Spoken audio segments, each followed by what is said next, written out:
ಕಿರುಕುಳಕ್ಕೆ ಬೇಸತ್ತು ವೈಮೂಲ್ನ ಅಧ್ಯಕ್ಷ ಸ್ಥಾನಕ್ಕೆ ರಾಜೀನಾಮೆಯನ್ನ ಕೊಡಲಾಗಿದೆ. ಪ್ರಮುಖವಾಗಿ ಮೈಮೂಲ್ನ ಅಧ್ಯಕ್ಷ ಸ್ಥಾನಕ್ಕೆ ಪ್ರಸನ್ನ ಅವರು ರಾಜೀನಾಮೆಯನ್ನು ಕೊಟ್ಟಿದ್ದಾರೆ. ಸಚಿವ ಕೆ ವೆಂಕಟೇಶ್ ಕಿರುಕುಳ ಕೊಡ್ತಾ ಇರೋದಾಗಿ ಪ್ರಸನ್ನ ಅವರು ಆರೋಪವನ್ನ ಮಾಡಿದ್ದಾರೆ. 6 ತಿಂಗಳಲ್ಲಿ 24 ನೋಟಿಸ್ ಕೊಟ್ಟಿದ್ದಾರೆ ಅನ್ನೋದು ಪ್ರಸನ್ನ ಅವರ ಆರೋಪ. ಸೊ ಟಾರ್ಚರ್ ಆಗ್ತಾ ಇದೆ ಅನ್ನೋದು ಅವರ ಆರೋಪ.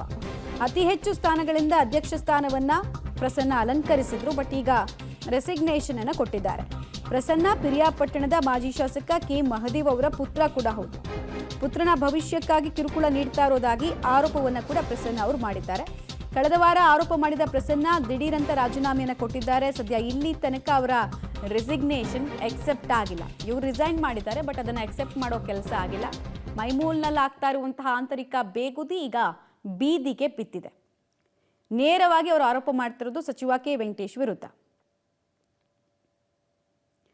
6 ತಿಂಗಳಲ್ಲಿ 24 ನೋಟಿಸ್ ಕೊಟ್ಟಿದ್ದಾರೆ ಅನ್ನೋದು ಈಗ ರಿಸಿಗ್ನೇಷನ್ ಕೊಟ್ಟಿದ್ದಾರಲ್ಲ ಪ್ರಸನ್ನ ಅವರ ಆರೋಪ. ಇನ್ಫ್ಯಾಕ್ಟ್ ಕೆ ವೆಂಕಟೇಶ್ ಅವರು ತಮ್ಮ ಸ್ವಹಿತಾಸಕ್ತಿಗೋಸ್ಕರ ನನಗೆ ಟಾರ್ಚರ್ ಕೊಟ್ಟಿದ್ದಾರೆ, ನಾನು ಕೆಲಸ ಮಾಡೋಕೆ ಬಯಸಲ್ಲ ಅನ್ನೋದು ಕೂಡ ಪ್ರಸನ್ನ ಅವರು ವರ್ಷನ್ ಆಗಿದೆ. ಕಳೆದ ವಾರ ಅಷ್ಟೇ ಅವರು ಗಂಭೀರ ಆರೋಪಗಳ ಪಟ್ಟಿಯನ್ನೇ ಮಾಡಿದ್ರು. ಇವತ್ತು ರಿಸೈನ್ ಮಾಡಿದ್ದಾರೆ, ಬಟ್ ಅದೇನೂ ಎಕ್ಸೆಪ್ಟ್ ಆಗಿಲ್ಲ.